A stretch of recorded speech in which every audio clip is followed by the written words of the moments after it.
आंकड़े कुछ इस तरीके से हैं कि अभी एनटीपीसी का फॉर्म आता है। कब आता है मैं आपको डेट मेंशन करता हूं। यह फॉर्म आया था 1 मार्च को, 31 मार्च इसकी लास्ट डेट थी भरने की। 35,000 के आसपास वैकेंसी थी। इसके बाद एक दूसरा फॉर्म आता है 12 मार्च को और 12 अप्रैल थी उसकी लास्ट डेट भरने की। वो थी आरआरबी ग्रुप डी, जिसे ग्रेड डी भी कहा जाता है। इसमें 1 लाख से ऊपर वैकेंसी थी। हम सभी के सपनों में एक जान आती है कि चलो ठीक है, बढ़िया है, रेलवे में नौकरी करेंगे, अच्छी नौकरी मिलेगी। लेकिन उसके बाद फिर शुरू होता है खेल। खेल किस तरीके से शुरू होता है? खेल कुछ इस तरीके से शुरू होता है कि 1 करोड़ से ज्यादा लोग, मैं एग्जैक्ट डेटा दे रहा हूं आपको, मैं अभी एग्जैक्ट डेटा देता हूं आपको, 1 करोड़ से ज्यादा लोग आरआरबी एनटीपीसी का फॉर्म भरते हैं और 1 करोड़ से ज्यादा लोग ग्रुप डी का भी फॉर्म भर देते हैं।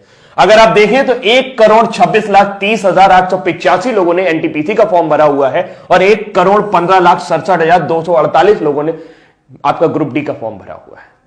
और अगर हम इस आंकड़े को और आगे लेके जाएं दोस्तों, तो ये आंकड़े और भी ज्यादा चौंकाने वाले हैं कि अगर आप टोटल फॉर्म भरे जाने की संख्या देखें तो ये इतनी बड़ी संख्या है कि 2,41,98,133 लोगों ने फॉर्म भरा है। सिर्फ 1 लाख वैकेंसी ग्रुप डी, अगर उसमें 35,000 एनटीपीसी भी जोड़ दे तो 1,35,000 वैकेंसी के लिए। आप समझ सकते हैं कि आज की डेट में बिल्कुल एकदम सिंपल सा आइडिया यह है कि भारत में 10 करोड़ लोग बेरोजगार हैं, जो किसी ना किसी तरह की बेरोजगारी से ग्रस्त है, जिनकी डेली की इनकम 200 रुपए भी नहीं है। जी हां, जो महीने में 6,000 रुपए भी नहीं कमा सकते हैं। आज की डेट में 80 रुपए पेट्रोल हो गया। और सबसे बड़ी बात है कि मार्च का फॉर्म आया, फिर कहते हैं कि टेंटेटिव डेट आपके एग्जाम की हो जाएगी सितंबर, जून से सितंबर के बीच में आपका एग्जाम करा देंगे। बहुत बढ़िया बात है। अब सबसे बड़ी बात यह है कि इन्होंने इस फॉर्म के लिए जनरल कैटेगरी से 500 रुपए लिए थे। कितने लिए थे? 500 रुपए। ग्रुप डी के लिए भी 500 और एनटीपीसी के लिए भी 500।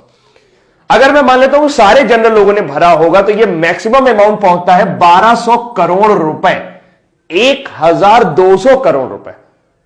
अगर मैं मान लेता हूं कि सारे के सारे कैटेगरी वाले लोगों ने फॉर्म भरा होगा जिनके फॉर्म की फीस 250 रुपए थी, तो यह आंकड़ा पहुंचता है जस्ट हाफ 600 करोड़ रुपए। लेकिन ऐसा होगा नहीं कि सारे जनरल ने भरा हो, सारे एससी ने भरा हो या सारे कैटेगरी वाले लोगों ने भरा हो।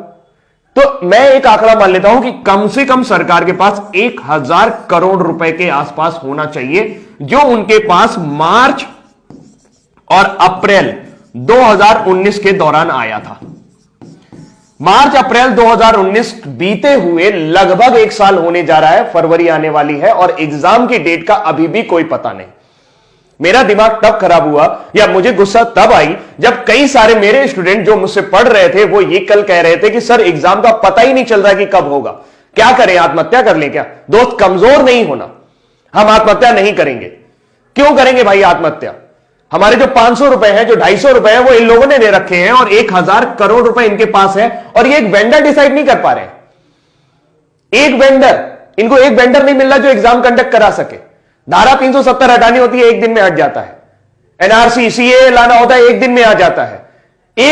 2 करोड़ लोगों की जिंदगी का सवाल है यार। 2 करोड़ लोग इस आस में जुड़े हुए हैं। मैं जानता हूं कि 2 करोड़ लोगों को वैकेंसी नहीं मिलेगी, लेकिन उनको कम से कम एक जीवन का पड़ाव तो खत्म होगा।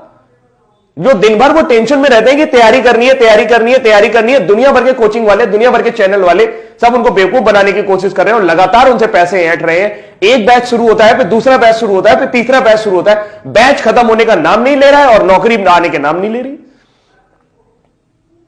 क्या आपकी कोई जिम्मेदारी नहीं बनती है? नेताजी, मैं आपसे ही कह रहा हूं, यह वीडियो इतना शेयर करना कि नेताजी तक पहुंच जाए। क्या आपकी कोई जिम्मेदारी नहीं बनती है कि 2,41,00,000 लोगों के ऊपर आप ध्यान दें? यह संख्या आपके लिए मायने नहीं रखती है और आपके लिए नहीं मायने रखती तो ये 1,000 करोड़ रुपए का कर क्या रहे हैं? ये किसी घोटाले से कम है क्या? किसी भी बैंक में डाल दोगे, घटिया से घटिया बैंक में भी अगर 1,000 करोड़ रुपए डाल दोगे तो वो बैंक जिंदा हो जाएगा। पूरे देश की आबादी सिर्फ 137 अरब है। मैं सिर्फ इसलिए बोल रहा हूं क्योंकि 1,000 करोड़ रुपए अगर आप उनको भी बांटना शुरू करेंगे तो कई लोगों के जीवन सुधर जाएंगे। और आपको क्या लगता है जिन्होंने ये 500 रुपए दिए वो बहुत अमीर घर से आते हैं? उनके घर में BMW खड़ी है, उनका बड़ा सा मकान है? जी नहीं, वो कभी भी आरआरबी ग्रुप डी और एनटीपीसी की नौकरी करने नहीं आएंगे। ये वो लोग हैं जो तिल तिल करके तैयारी कर रहे हैं, अपनी मेहनत खून पसीने की कमाई से तैयारी कर रहे हैं, वो पैसा देने की कोशिश कर रहे हैं। अब हम क्या कर सकते हैं? हम कुछ नहीं कर सकते। क्यों नहीं कर सकते? क्योंकि हम सिस्टम में नहीं है, आप सिस्टम में हैं। मुझे नहीं लगता कि आपके पास ऐसी कोई वजह है जिसकी वजह से आप एक वेंडर डिसाइड नहीं कर पा रहे। आप हर 3 महीने बाद एक बहाना बना देते हैं कि हमें वेंडर नहीं मिल रहा। अरे वेंडर नहीं मिल रहा तो ये 500 रुपए आपने कैसे डिसाइड किए? आपने कैसे डिसाइड कर लिया कि एक लड़के का खर्चा 500 रुपए आएगा? क्या वेंडर 500 रुपए से ज्यादा नहीं ले सकता आपसे? सिर्फ सोची समझी रणनीति है। मार्च में आपको यह पैसा मिला है, 1000 करोड़ रुपए आपके बैंक में पड़ा है और आप एक वेंडर डिसाइड नहीं कर पा रहे। 1000 करोड़ रुपए बहुत होता है। आप कहेंगे सर 1 करोड़ लोगों का वो भी तो करवाना है, एग्जाम भी तो करवाना है। तो ये 500 रुपए भी तो आप ही ने डिसाइड किए थे। जहां 100 रुपए फॉर्म के लगते थे वहां 500 रुपए लिए आपने। बोले कि सब वापस करेंगे, कब वापस करेंगे इसका पता नहीं है। आप सिर्फ और सिर्फ बिजनेस कर रहे हैं और इस 1000 करोड़ रुपए को घुमा रहे हैं। ये जनता का पैसा है और जनता जवाब मांगेगी आपसे। दोस्त नेताजी आप भी ध्यान से सुन लीजिए, जो लोग भी ये वीडियो देख रहे हैं भाई, अगर उनको मेरी बात सही लग रही हो या लग रही हो, मेरी बात सही लग रही हो या लग रही हो, लेकिन बात है सच्ची। मुझे गुस्सा इसलिए आता है क्योंकि मैं एक टीचर हूं और बहुत सारे बच्चे ऐसे हैं जो मुझसे पढ़ते हैं और उनके अरमानों को जब मैं घुटता हुआ देखता हूं, जब उनके चेहरों को मैं उदास देखता हूं, सिर्फ इस वजह से कि सर समय बीतता जा रहा है और हमारी एनर्जी, जी हां, आपके पास जो 65% युवा है उसमें से 2,41,00,000 लोग अभी भी इस एग्जाम की तैयारी कर रहे हैं। ये सिर्फ एक एग्जाम की बात है। एसएससी के साथ भी आपने यही किया था।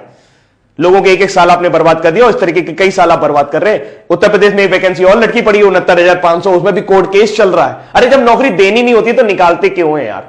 क्यों मजाक करते हो हमारे साथ? जब देनी नहीं होती तो निकालते क्यों मजाक करते हो हमारे साथ? हमारा जीवन इस तरीके से एक सपना बुनना शुरू कर देता है कि नौकरी लगेगी, नौकरी लगेगी। जिस उम्र में उनकी एनर्जी बढ़नी चाहिए, आपको क्या लगता है कि इतना हतोत्साहित युवक आप लोगे तो आप उससे अच्छा काम करा पाओगे? जो 1 साल 2 साल तैयारी करके आया होगा, जिसके लिए नौकरी मिलना ना मिलना सब बराबर हो चुका होगा।